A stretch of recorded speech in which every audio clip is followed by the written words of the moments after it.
अस्सलाम वालेकुम दोस्तों, वर्ल्ड कप 2019 के लिए होने वाले फिटनेस टेस्ट का मुकम्मल नतीजे सामने आ गए हैं। आज इस वीडियो में आप लोगों को मुकम्मल रिजल्ट बताएंगे कि फिटनेस टेस्ट में कौन से खिलाड़ी फेल हुए और कौन से पास हुए।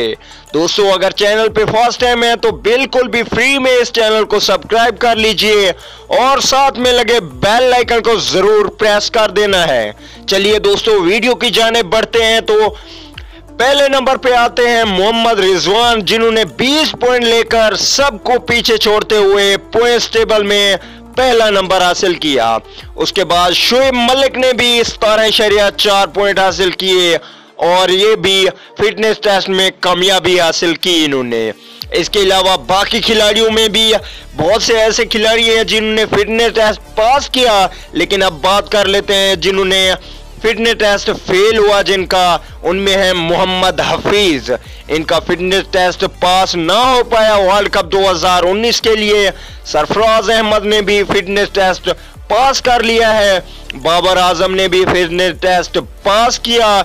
इसके बाद अगर फहीम अशरफ की बात की जाए तो फहीम अशरफ ने भी बेहतरीन योगा टेस्ट और फिटनेस टेस्ट को कामयाबी से पास कर लिया है। तो दोस्तों, अब बात कर लेते हैं फास्ट बॉलर्स की। तो फास्ट बॉलर में नाम आता है जुनैद खान का, जिन्होंने बेहतरीन योगा टेस्ट में बेहतरीन कारकर्दगी करते हुए 9.33 में 3 किलोमीटर का सफर तय किया और योगा टेस्ट में भी कामयाबी हासिल की।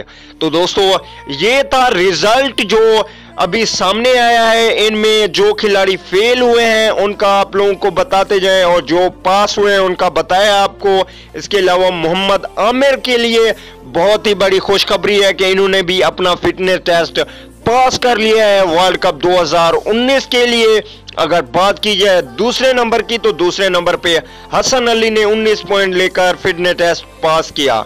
इमाद वसीम आबिद अली ने फिटनेस टेस्ट में कामयाबी हासिल नहीं की। इसके साथ साथ हसनैन मोहम्मद हफीज भी फिटनेस टेस्ट में कामयाब ना हो सके, जिनका आज दोबारा से टेस्ट लिया जाएगा। और बाकी जिन खिलाड़ियों ने फिटनेस टेस्ट को पास किया उनका आज मुकम्मल प्रैक्टिस सेशन शुरू होगी और वर्ल्ड कप की मुकम्मल तैयारियां की जाएंगी। इसके अलावा कल 5:30 बजे 15 खिलाड़ियों का ऐलान कर दिया जाएगा। अगली वीडियो तक के लिए इजाजत दीजिए। आला निगहबान।